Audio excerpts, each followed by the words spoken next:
되기를 원합니다.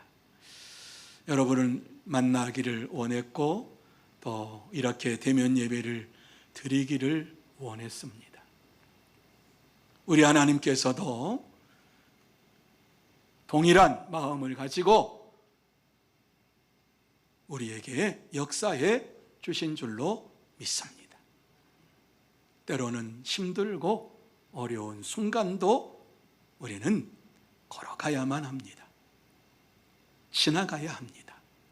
하나님께서 이 모든 것을 다 아시고 우리에게 오늘도 귀한 시간, 복된 시간을 허락해 주셨습니다.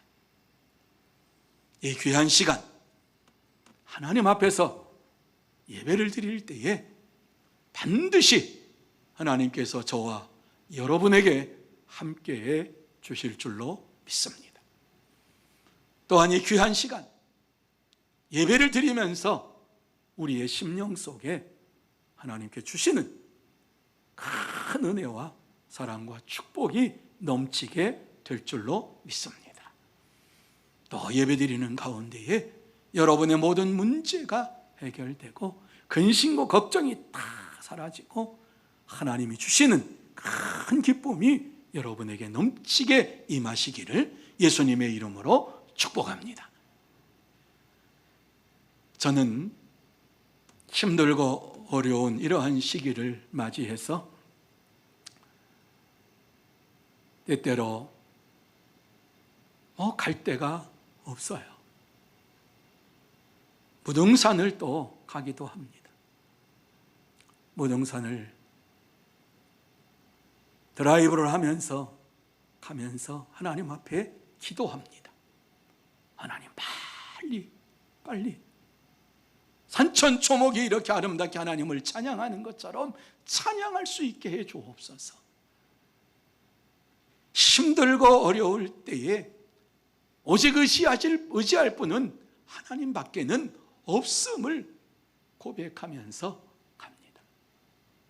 그런데 길을 가다 보면은 뜻하지 아니한 표지판을 만나게 됩니다. 공사 중 돌아가시오. 그동안 많이 다녔던 길이지만 공사 중 돌아가시오라고 하는 이러한 표지판을 만날 때에 돌아갈 수밖에 없습니다. 도로 공사를 하니까 이 길로는 못 간다는 것입니다. 아무리 가고 싶어도 그 길은 갈 수가 없으니까 돌아가라는 것이지요. 그 말에 순종해서 돌아갑니다.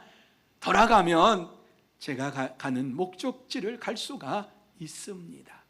조금 더디더라도, 조금 힘들더라도, 조금 먼지가 나고 거친 이러한 아스팔트가 되지 아니한 길을 간다 할지라도 마침내 가고 싶은 그 목적지에 도착하게 됩니다.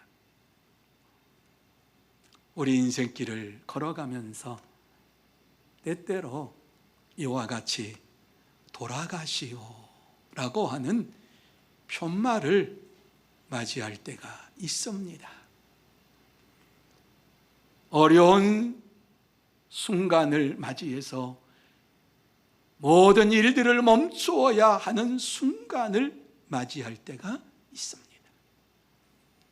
그것이 질병일 수 있고, 그것이 사업의 문제일 수 있고, 그것이 직장의 문제일 수가 있고, 그것이 그 어떠한 문제일 수가 있습니다마는 우리의 발걸음을 멈추게 할 때에 그 멈추는 순간에 또 다른 길로 돌아가야만 하는 것입니다. 그렇다고 내일이 안 오는 것은 아닙니다.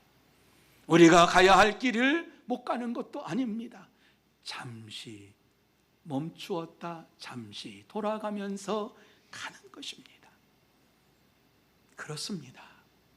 시련이라고 하는 것은 돌아가라고 하는 하나님의 사인판이다, 이렇게 생각합니다.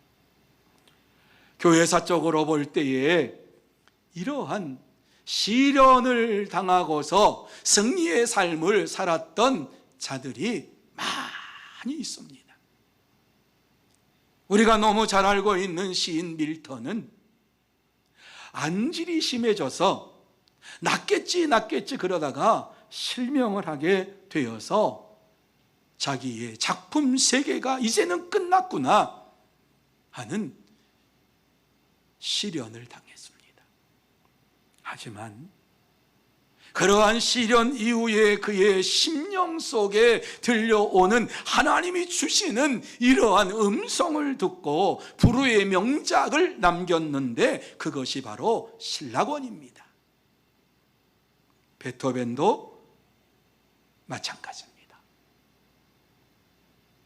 귀머거리가 되어서 시련 가운데에 들어갔습니다. 무엇을 듣고 무엇을 보고 이러한 것으로 그가 작곡을 했는데 이제는 그러한 것이 아니라 더 이상 들을 수가 없습니다. 그의 육신적인 청각은 마비됐을지 몰라도 그의 심령의 청각은, 영적인 이러한 귀는 활짝 열려서 그 이전보다 더 큰 영감을 받고 더 아름다운 곡을 써냈습니다.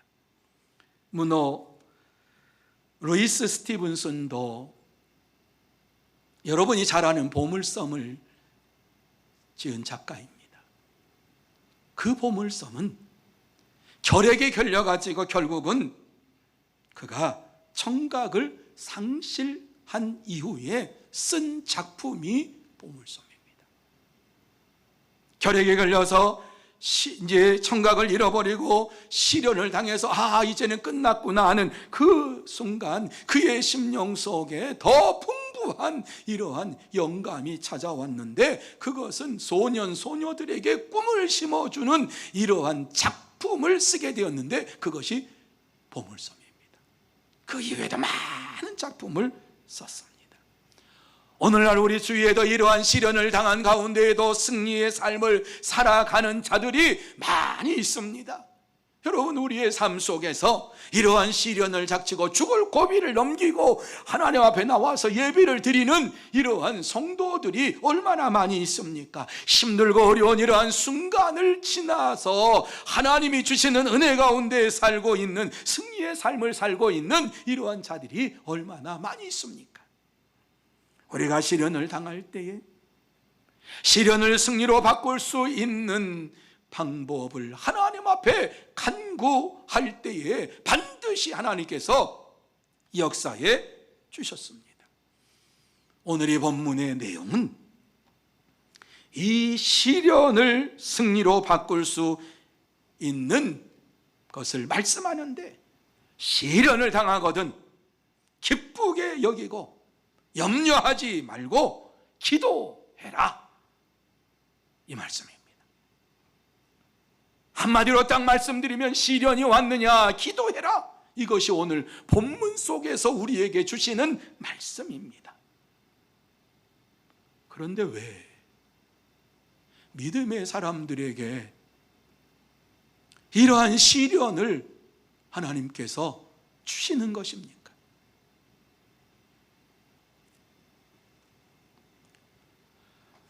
왜 시련을 당하게 하시면서 그 시련 속에서 기쁘게 여기라고 말씀하시는 이유가 무엇입니까? 하나님께서는 분명히 뜻을 가지고 분명하게 하나님의 뜻이 무엇인가를 우리에게 말씀해 주시기 위해서 오늘 이 말씀을 주시고 있습니다. 오늘 본문의 말씀을 함께 생각을 하면서 시련을 당할 때에 승리하려면 어떻게 해야 할 것인가 함께 나누며 이 시간 하나님의 은혜를 받는 저와 여러분이 되기를 원합니다. 그러면 시련을 당할 때에 승리하려면 어떻게 해야 됩니까? 제일 먼저 우리에게 말씀하고 있는 것은 시련을 당할 때에 기뻐해야 한다. 시련을 당할 때에 기뻐하라, 이렇게 기쁘게 여기라, 이렇게 말씀을 해주고 있습니다. 오늘 2절 3절 말씀에 보면 네 형제들아, 너희가 여러 가지 시험을 만나거든 온전히 기쁘게 여기라. 하나님께서 우리에게 이러한 시련을 당하고 있는 것을 아시면서 하시는 말씀이지요. 시험을 당하고 있는 것을 아시면서 하시는 말씀이지요. 여러 가지 시험을 만나거든 온전히 기쁘게 여기라. 그러면서 그 이후에 대하여서 이는 너희의 믿음의 시련이 인내를 만들어내는 줄 너희가 알미라. 왜 내가 너희들에게 시련을 주는지 이미 너희가 알고 있다라고 말씀을 하고 있는 것입니다. 여러 가지 시험을 통해서 하나님께서 오늘 우리에게 기쁨을 주시겠다. 그런데 믿음의 사람들을 향해서 여러 가지 시련을 받을 때에 온전히 기뻐하라, 기쁘게 여기라, 기쁘게 여기라, 이렇게 말씀합니다. 여러분, 여기서 기쁘게 여기라 라고 하는 것은 그렇게 생각해라, 그렇게 믿어라, 그렇게 받아들여라 하시는 말씀이에요. 너희가 이해가 되지 아니한다 할지라도 그렇게 믿음으로 받아들여라, 믿음으로 생각해라. 왜 시련을 기쁘게 여기라고 하십니까? 왜 시련을 기쁘게 받아들이라고 말씀합니까? 여러 가지 시험을 통해서 우리의 믿음이 성장하기 때문입니다. 다시 말씀드려서 하나님께서 우리에게 시련을 주시는 목적은 우리의 신앙을 성장시켜 주시기 위해서 시련을 허락하셨다라고 말씀합니다. 영원한 하나님 나라에 들어가는 백성으로서 이 땅에서 사는 동안에 시련을 겪고 난 다음에 하나님의 백성으로서 조금 더 이상하지 않게 하나님의 말씀을 따라가며 살게 하시기 위해서 시련을 주셨다라고 말씀합니다. 그렇습니다. 믿음의 시련은 인내를 만들고, 인내는 천국의 기쁨을 누리게 합니다. 다윗은 이 놀라운 사실을 하나님께서 은혜를 주심으로 깨달았습니다. 그래서 그는 고난 속에서 하나님을 향하여서 무엇이라고 찬양합니까? 시편 34편 1절에 보면 내가 여호와를 항상 송축하며 내 입술로 항상 주를 찬양하리이다, 이렇게 그는 고백합니다. 찬양하며 하나님 앞에 영광을 돌립니다. 여러분, 이러한 찬양이 나오기까지 다윗이 얼마나 고난의 길을 걸어갔는가 하는 사실을 우리는 알아야 됩니다. 다윗은 만만히요, 사울은 천천히라고 하는 소리를 들을 때에 사울이 흑심을 품었습니다. 어이쿠, 저놈이 나보다 더 인기가 많네, 저놈 죽여야 되겠구나 생각을 했습니다. 그래서 사울 왕은 그때부터 다윗을 죽이고 싶어서 여러 방법을 사용했고, 그래서 궁궐에서 도망쳤습니다. 그럼에도 불구하고 쫓아와서 다윗을 죽이려고 했습니다. 이스라엘에는 숨을 곳이 없어서 가드 땅에 들어가서 가드 땅 아기스의 이러한 왕에게 가가지고 피신을 합니다.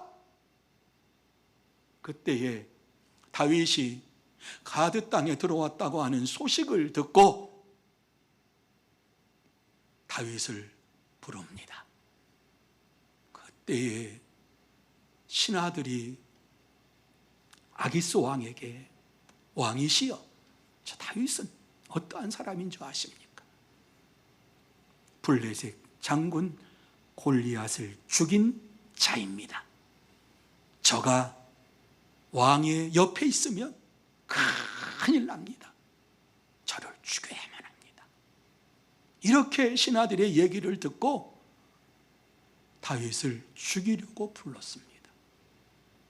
그때에 다윗이 아기스 왕 앞에 갈 때에 어떤 모습으로 갔습니까?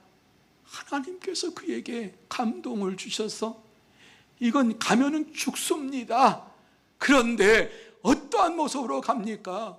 왕 앞에 침을 질질 흘리면서, 수염에 침이 질질질질 흘리면서, 그러고서 그냥 눈도 그냥 희리끔무 해가지고 갑니다. 그리고 대문짝을 들어가면서 벅벅 긁으면서 들어갑니다.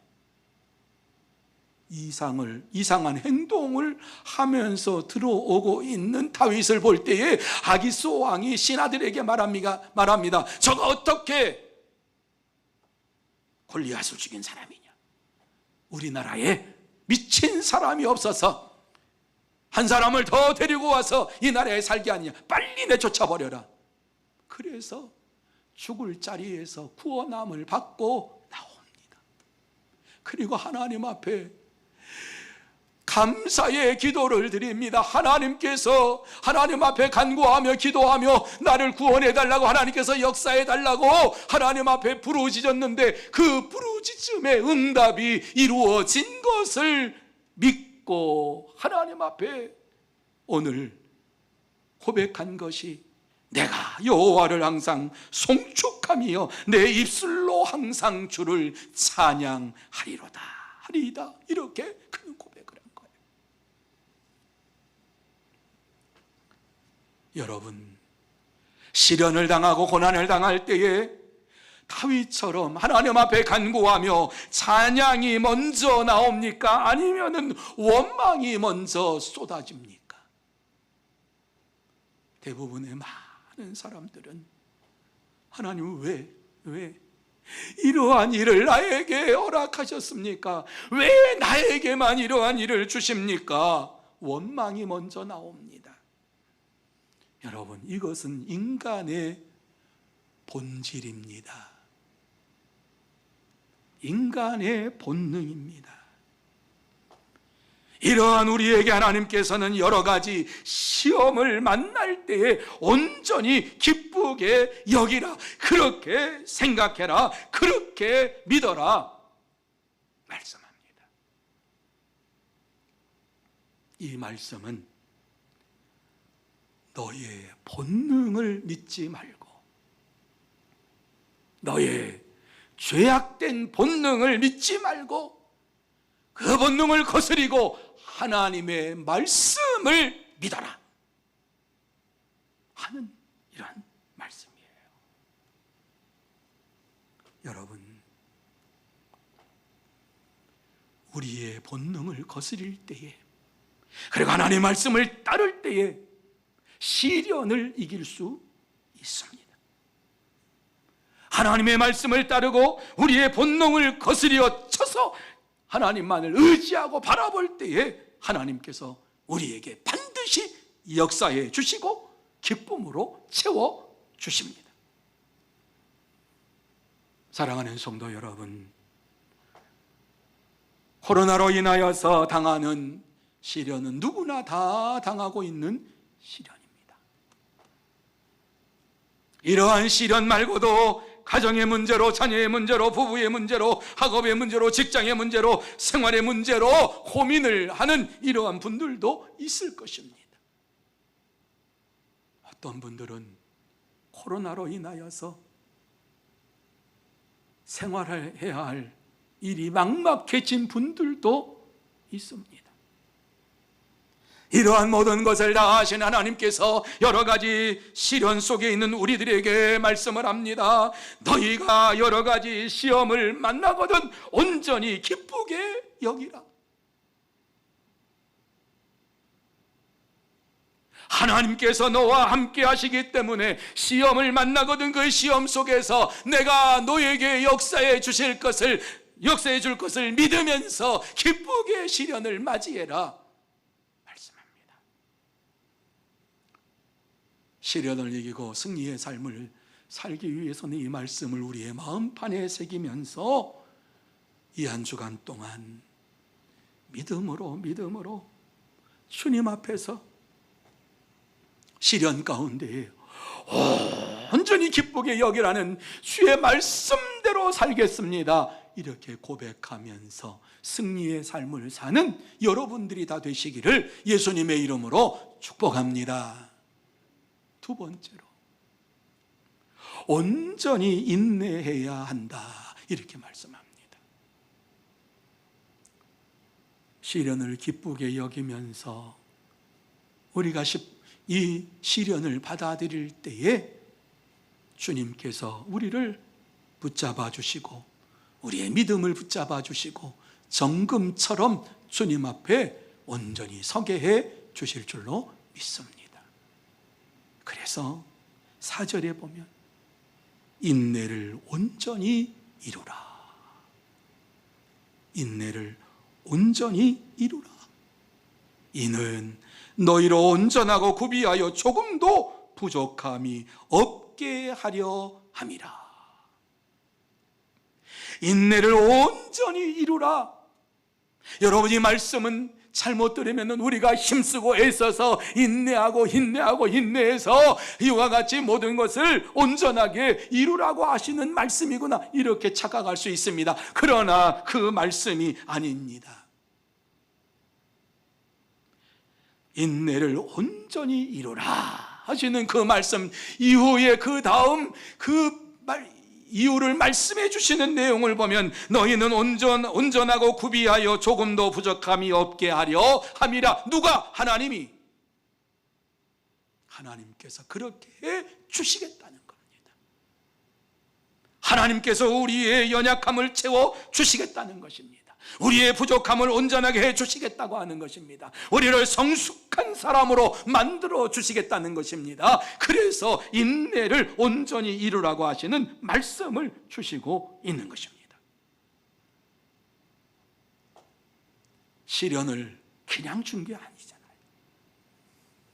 하나님께서 우리에게 시련을 준 목적을 우리가 분명히 알아야 되는데, 인내를 주시고 인내를 통해서 조금도 부족함이 없는 성숙한 성도로 만들어 주시기 위해서 이와 같이 시련을 주셨다고 말씀합니다. 그렇습니다.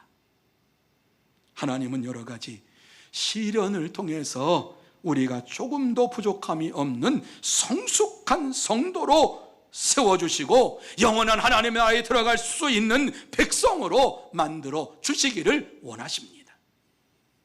그러므로 여러 가지 시험을 당할 때에 인내하면서 천국 백성으로서 이 세상에서 살아가는 저와 여러분이 되어야 할 줄로 믿습니다.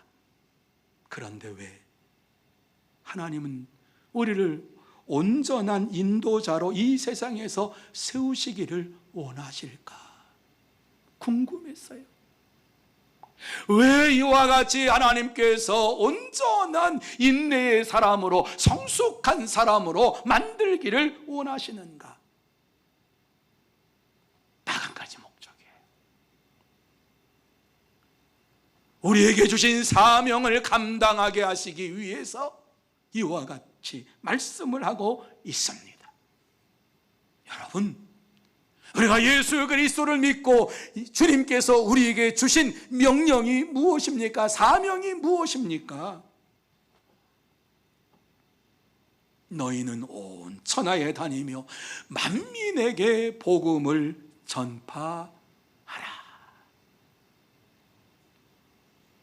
너희는 온 천하에 다니면서 만민에게 복음을 전파하라. 이 말씀을 성취하게 하시기 위해서 우리를 온전한 인내자로 세우시기를 원하신 것입니다. 그렇습니다. 하나님은 우리를 증인으로 세우시기를 원하십니다. 하나님의 말씀을 전하는 전도자로 세우시기를 원하시면서 시련을 우리에게 주신 것입니다. 성경에 보면은 시련을 통과하지 아니하고 하나님의 일꾼 된 사람이 한 사람도 없습니다. 선지자도, 제사장도, 왕도, 뿐만 아니라 사도들도 제자들도 시련을 통과한 자만이 하나님께서 하나님의 복음을 전하는 일꾼으로 사용을 하셨습니다. 시련을 통과하지 아니하면 세상을 이길 수 없습니다. 시련을 통과하지 아니하면, 믿음의 시련을 통과하지 아니하면 사탄을 이길 수 없습니다. 믿음의 시련을 통과하지 아니하면 우리 자신도 이길 수가 없습니다. 그래서 우리가 조금도 부족함이 없는 성숙한 하나님의 일꾼으로 세우시기를 원하시면서 이 시련을 주시고 이 시련을 통과할 수 있도록 힘과 능력을 더하여 주시는 것입니다. 이러한 시련을 통과하기 위해서 하나님께서 우리에게 말씀하신 것이 무엇입니까? 인내해라, 인내해라, 오래 참아라. 시련을 이기는 가장 좋은 방법은 인내하는 거예요. 오래 참는 거예요. 여기서 말씀하신 인내라고 하는 것, 믿음의 인내는 무조건적으로 참고 침묵하는 것이 아니라 분명한 목적을 바라보면서 참는 것입니다.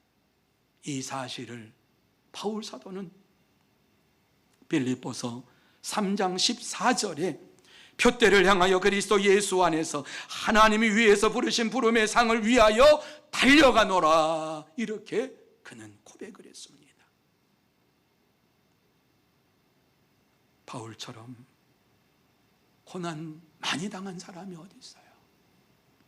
그런데 그런 고난을 받을 때마다 표대가 되신 그리스도 예수를 바라보면서 고통을 참고 시련을 참고 인내하면서 주님을 향해 달려가는 발걸음을 쉬지 아니하고 기쁨으로 달려갔습니다.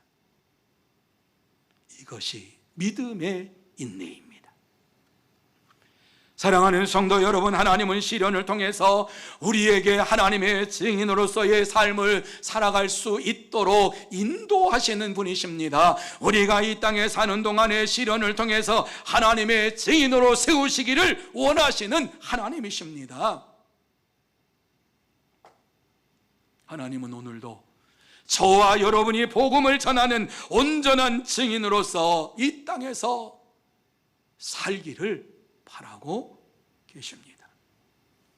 그러므로 시련을 당할 때에 그 시련을 피하거나 피동적으로 견디지 말고 온전히 하나님 앞에 맡기면서 하나님만을 바라보면서 인내하는 저와 여러분이 되어야 할 줄로 믿습니다. 그럴 때에 하나님께서 우리를 온전케 하시고 하나님의 일꾼으로 사용하여 주시어서 하나님의 마음을 깨닫게 하시고 하나님의 심정을 알게 하시고 시련 가운데에서 인내를 주시는 그 하나님은 우리로 하여금 복음을 전하는 일꾼으로 세우시는 하나님이신 것을 확실히 알고 이 땅에서 복음을 전하는 증인의 삶을 살게 해 주실 줄로 믿습니다. 이러한 믿음의 삶을 사는 여러분이 되시기를 예수님의 이름으로 축원합니다. 세 번째로, 믿음으로 구해야 한다. 시련을 승리로 바꾸기 위해서, 시련을 기쁨으로 바꾸기 위해서 믿음으로 구해야 한다. 가장 중요한 말씀을 우리에게 주셨어요. 시련을 당하느냐? 하나님의 마음을 알고 하나님의 심정을 깨닫고 증인의 삶을 살려고 하는 이러한 자들은 반드시 하나님 앞에 기도해야 한다. 그래서 6절과 7절 말씀에 보면 오직 믿음으로 구하고 조금도 의심하지 말라. 오직 믿음으로 구하고 조금도 의심하지 말라. 그러면서 그 다음에 말씀을 계속하지요. 의심하는 자는, 기도하고 의심하는 자는 마치 바람에 밀려 요동하는 바닷물결 같으니 이런 사람은 무엇이든지 주께 얻기를 생각하지 말라. 구하면 주시겠다고 약속하셨어요. 어떻게 구하면? 믿음으로, 조금도 의심하지 말고 구하면 주시겠다 약속하셨어요. 변하지 아니하는 하나님의 말씀이에요. 그렇습니다. 시련에서 승리하기 위해서 의심하지 아니하고 믿음으로 간구할 때에 반드시 시련을 이기고 승리하게 될 줄로 믿습니다. 하지만 기도하고 의심하는 자는 아무것도 얻지 못합니다. 시련을 승리로 바꿀 수도 없습니다. 초대교회에 많은 믿음의 선진들이 있었습니다. 한국 초대교회. 그 중에 길선주 목사님에 대한 예화를 여러분 많이 들으셨을 겁니다. 길선주 목사님은 그 당시에 믿음의 거장 중에 한 사람이었지요. 말씀을 증거함으로 많은 사람들이 은혜를 받고 예수를 나의 구주로 영접하고 하나님을 믿는 믿음의 사람들이 많아졌습니다. 그런데 그렇게 영적인 거장인 길선주 목사님에게도 아픈 구석이 하나 있었습니다. 둘째 아들에 대한 아픔이 그에게 있었습니다. 둘째 아들이 아주 개망난이었습니다. 어려서부터 믿음으로 교회 안에서 자랐다고 하는데 말씀에서 떠나서 자기 마음대로 살아간 아주 자유로운 이러한 자가 됐습니다. 그래서 맨날 장성에서 술 먹고 술 취하고 그리고 이리저리 쓰러지고 넘어지고 사람들과 다투고 심지어 기생집에 가서 술을 밤새도록 퍼먹고 그리고 아침에서야 집에 들어오는 이러한 일들, 그냥 동네의 소문이 너무너무 컸습니다. 그 아들 때문에 목회를 해야 될 것인가 말아야 될 것인가 하는 이러한 순간도 있었습니다. 그때에 교회에서 그렇게 정말 위대한 길선주 목사님에게 얘기합니다. 아들을 변화시켜서 온전한 믿음의 사람이 되게 하시든지 아니면 우리 교회를 떠나십시오. 청청병력 같은 소리를 듣고 그동안 아들 때문에 고민하며 하나님 앞에 부르짖었지만 작정 기도를 하기 시작합니다. 하나님 앞에 새벽마다 밤을 새워서 기도. 113일째 되는 어느 날, 그날도 그 둘째 아들은 기생집에 가서 술을 퍼마시고 고주망태가 돼가지고 그 자리에서 잠이 들어버렸어요. 그런데 새벽녘에 너무 복통이 와가지고 정말 너무너무 움직일 수가 없는 이러한 복통이 그에게 찾아와서 끙끙거리고 있을 때 끙끙거리는 소리를 듣고 기생들이 안 되겠구나, 잘못하면 우리 집에서 송장 치르겠다 그래서 기생들이 부추겨가지고 그 집 문 앞에까지 데려다 줬어요. 문을 열고 겨우 들어가서 마루에 앉았는데 안방에서 부모님들이 기도하는 소리가 들립니다. 그 새벽에 가만히 듣는데 조용하니까 다 들리지요. 둘째 아들 자기를 위해서 기도하는데 하나님 앞에 부르짖는데 내가 잘못했다고, 내가 잘못 교육시켰다고, 이러면서 하나님 앞에 회개하고 눈물로 기도하시는, 흐느껴 기도하시는 이러한 부모님의 그 기도를 들을 때에 복통은 사라지고 가슴이 미어지면서 눈에서 눈물이 주르르르 흐르기 시작합니다. 그의 마음이 무너졌습니다. 안방으로 문을 열고 들어가서 기도하고 있는 부모님을 보면서 제가 죄인입니다. 제가 잘못했습니다. 제가 잘못했습니다. 그러면서 용서를 빌면서 눈물로 회개를 하는 것입니다. 길 목사님, 사모님, 그리고 둘째 아들 셋이서 엉엉거리면서 하나님 앞에 기도를 합니다. 하나님, 기도에 응답해 주신 것 감사합니다. 이 아들이 회개를 합니다. 하나님 용서해 주시기 바랍니다. 이러면서 하나님 앞에 기도를 드렸습니다. 너무 감사해서 다음 날 성도들에게 둘째 아들이 회개했다고 그러면서 잔치를 베풀었습니다. 바로 이 사람이 기독교 장로회 총회장을 지내셨던 길진경 목사님이십니다. 기도는 반드시 응답받습니다. 사랑하는 성도 여러분, 기도할 때에 하나님께서 역사해 주십니다. 기도할 때에 망나니가 변해서 목사가 되기도 하고, 죄인이 변해서 의인이 되기도 하고, 하나님께서 세워주실 때에 놀라운 역사를 이루어가게 됩니다.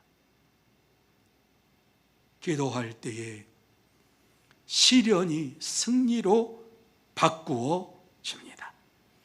우리가 시련을 당하면서 이 시련을 당하면서도 기도하지 아니하면 아무 일도 일어나지 않습니다. 그러나 기도할 때에 하나님께서 반드시 우리로 하여금 승리하게 해 주실 줄로 믿습니다. 고통을 통해서, 시련을 통해서 하나님은 우리에게 승리의 삶을 허락해 주십니다. 이 시대에도 이 말씀을 마음속에 새기면서 오직 하나님께 간구하고 부르짖고 승리의 삶을 살아가는 여러분들이 다 되시기를 예수님의 이름으로 축복합니다. 이제 말씀을 맺습니다. 하나님은 모든 시련을 기쁨으로 바꾸시고 승리로 바꾸시는 전능하신 하나님이십니다. 어떠한 어려움이 찾아온다 할지라도, 시련이 찾아온다 할지라도 하나님을 의지하고 믿음으로 부르짖을 때에 하나님께서 그 기도를 들어주시고 우리의 모든 형편과 처지를 아시고 그 속에서 구원해 주시고 승리의 삶을 살게 해 주십니다. 이 시간 전능하신 하나님을 믿고 의지하면서 다시 한번 믿음으로 기도해야 되겠다 결단하는 여러분이 되시기를 바랍니다. 하나님 앞에서 결단할 때에 하나님께서 여러분에게 도와주십니다. 하나님께서 여러분의 심령을 만져주십니다. 하나님 앞에 간절히 기도하면서 내가 이제부터 살기를 원합니다. 주의 말씀을 가지고 살기를 원합니다. 이렇게 결단할 때에 하나님께서 결심할 때에 역사해 주십니다. 매일매일 주의 말씀을 읽는 것을 놓치지 맙시다. 매일 하루에 5장 이상 성경을 읽고 저녁 9시에 1분 이상 기도할 때에 하나님께서는 저와 여러분의 기도를 들어주시고 우리들의 모습을 보시면서 우리에게 큰 은혜로 기쁨으로 채워주실 줄로 믿습니다. 사랑하는 성도 여러분, 지금 우리는 전염병으로 인하여서 영적으로도 힘들고 정신적으로도 힘들고 육신적으로도 힘든 가운데 살아가고 있습니다. 이러한 시련 가운데에서 우리가 이길 수 있는 방법은 오직 한 가지, 주님만을 바라보고 주님만을 의지하며 주님 앞에 간구하는 것입니다. 그래서 주님께서 우리에게 말씀을 하셨습니다. 시험을 만나거든 온전히 기쁘게 여기라. 인내를 온전히 이루라. 믿음으로 의심하지 말고 구하라 말씀합니다. 이 말씀 부여잡고 이 한 주간 살아가십시다. 하나님께서 우리의 어려움을 기쁨으로 바꿔주시고 우리의 시련을 승리로 바꿔주시는 그 하나님을 이 한 주간 동안 만남으로 그 하나님의 살아계심을 체험하고, 하나님은 살아계십니다, 하나님은 역사하십니다, 하나님은 시련에서 승리의 삶을 내게 주셨습니다, 이렇게 고백하면서 하나님의 영광을 드러내고 복음을 전하는 여러분들이 다 되시기를 예수님의 이름으로 축복합니다. 기도하십시다.